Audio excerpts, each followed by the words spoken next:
ኢትዮጵያ ሀገራችን ከተሰጣት ጸጋዎች መካከል አንዱና ዋነኛው የብሔርና የቋንቋ ብዝሃነት ሲሆን እነዚህም ብሔሮች ምንም ብዙ ቢሆኑም የጥንካሬ ምንጭነታቸው የሚገለጸው በአንድነት ሲቆሙና መኖር ሲችሉ ብቻ ነው።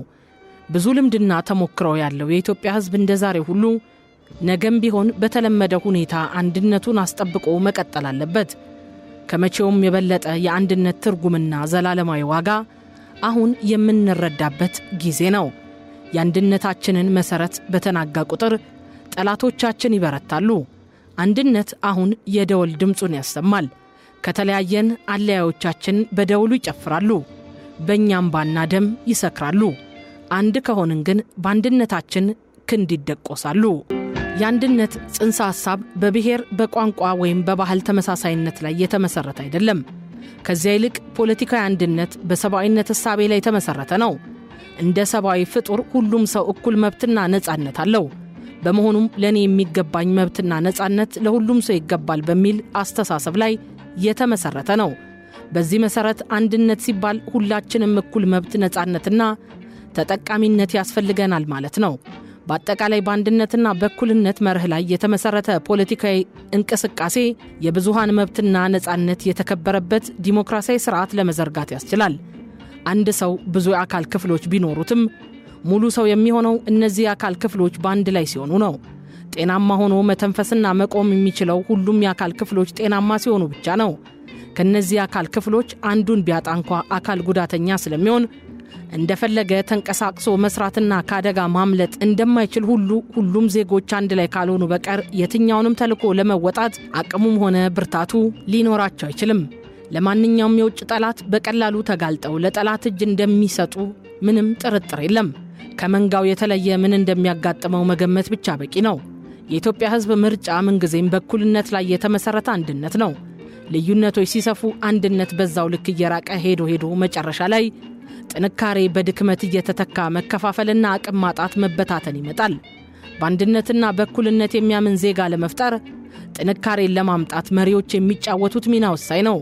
በየትኛውም የአገሪቱ ጫፍ ወይም ክፍል የተፈጠረን ችግር ለመፍታት በየደረጃው ካለው አመራሮች ሌላ የሚጠበቅ አካል ሊኖር አይችልም፣ አይጠበቅምም። እያንዳንዱ መሪና ዜጋ መልካም ሆኖ መልካም ሥራ ከሠራ ክፉን ነገርና ተግባር ፈልጎ ማግኘት እጅጉን ይከብዳል። መከፋፈልን የኢትዮጵያ ሕዝብ አይፈልግም። ምክንያቱም ከመከፋፈል የሚገኝ ጥቅም ስለማይኖር። አንድነቱን አጠናክሮ ለማስቀጠል ትልቅ እምነት ያለው የአንድነት ተምሳሌት ሕዝብ ነው። አንድነት ኃይል እንደሆነ ሕዝቡ በተግባር ያውቃል። ይህንን በሳል ሕዝብ የሚመራው አመራር ከሕዝቡ በብዙ ርቀት ቀድሞ ወደፊት መጓዝ ይጠበቅበታል። ሕዝቡ አመራሩን ከቀደመው መምራት በጣም ይከብዳል። የሚጠበቅበትን ሚና በአግባቡ ካልተወጣ አሉ የሚባሉ ችግሮችን ለመፍታት እጅጉን አስቸጋሪ ይሆናል። አባቶቻችን የውጭ ወራሪን አሽቀንጥረው የጣሉትና ያሸነፉት እርስ በርስ በመከፋፈል ሳይሆን አንድ በመሆንና የተባበረ ክንድ በማንሳት ብቻ ነው። ያውም ምንም ዘመናዊ መሳሪያና ቴክኖሎጂ በሌለበት በጦርና በጋሻ የጠላት ወራሪ ኃይል የመከተ የሚጠቅመውንና የማይጠቅመውን ለይቶ የሚያውቅ እውነተኛ ዳኛ ሕዝብ ነው። የየትኛውንም የውስጥም ሆነ የውጭ ኃይል አገር አፍራሽ መንገድ አይቀበልም። ስለዚህ አንድነታችንን ለማናጋት ሕዝባችንን ለመበታተን የሚሹትን ሁሉ ማሳፈር ተገቢ ነው። ጠላቶች መከፋፈላችንና መበታተናችንን ይፈልጉታል። ለዚህ ደግሞ አስተዋጽኦ እያደረጉ ነው። እምቢም በላቸው። አንድነት አይደለም አሁን ላይ ወደ ኋላ ከ100 ዓመታት በላይ ተጉዘን ብንመለከት እንኳ አስፈላጊነቱ ቁልጭ ብሎ የሚታይ ነው። አንድነታችን ኢትዮጵያዊነት ነው። ትላንትም ነበረ፣ ዛሬም አለ፣ ነገም ይቀጥላል። አንድ ቀይ ደማችን ስጋችንና አጥንታችን በሰብአዊነት መንፈስ ተዋህዶ ኢትዮጵያዊነትን ሊፈጥርልን ይገባል ሲል አሃዱ አቋሙን ይገልጻል። የኢትዮጵያ ፖለቲካ የቂመኞችና የባላንጣዎች ሂሳብ ማወራረጃ ሆኖ ነው የዘለቀው። ለሕዝብ ነጻ ፈቃድና ይሁንታ ስፍራ ስላልነበረው ለውይይትና ለምክክር ባዕድ የነበረው የፖለቲካ ምህዳር ምሁር ጠል፣ ለመካሪና ለዘካሪ ያስቸገረ፣ ለማህበረሰቦች ተሳትፎ ቦታ ያልነበረው ያስመሳዮችና ያደርባዮች መፈልፈያና ራዕይ አልባ ነበር። ክፋት፣ ሴራ፣ አሻጥርና ኋላ ቀርነት የተጠናወቱት ከመሆኑም በላይ አርቆ አስተዋይነት ያልፈጠረባቸው ደካሞችና ሰነፎች ስለሚተውኑበት ለአገር ሰቆቃ እንጂ ተስፋ አልነበረም። እርስ በርስ መጋደል፣ መሳደድ፣ ስም መጠፋፋት፣ ወጣቱን ትውልድ መበከልና የአገርን ምስጢር ለባዕዳን ማቀበል አሳፋሪ ልማዶች የሰፈነበት በመሆኑ ኢትዮጵያና ህዝቧ ያለ ኃጢያታቸው ፍዳቸውን አይተዋል። ያንን የተሰነካከለ አስተሳሰብና ጎዳና አንለቅም ብለው የሚንገታገቱ ኃይሎች ዛሬም እሱን ሙጭጭ ብለው ይዘውታል። ህዝቡ ጦርነት ተወግዶ በሰላም ለመኖር ከአንድነቱ በላይ ዋስትና እንደሌለው ሊጠራጠር አይገባም። ስለዚህ ዋነኛ መርሁ ህግን ማክበርና ማስከበር እንደሆነ መዘንጋት የለበትም። ኢትዮጵያ ሁሌም ከመከራ ጋር የምትታገል አስገራሚ ሀገር ናት። አንድም ጊዜ በማንም ላይ ወረራ የመፈጸም ታሪክ ባይኖራትም ታሪኳ ግን እሷን ለመከላከል ከተደረጉ በርካታ ጦርነቶች ጋር የተቆራኘ ነው።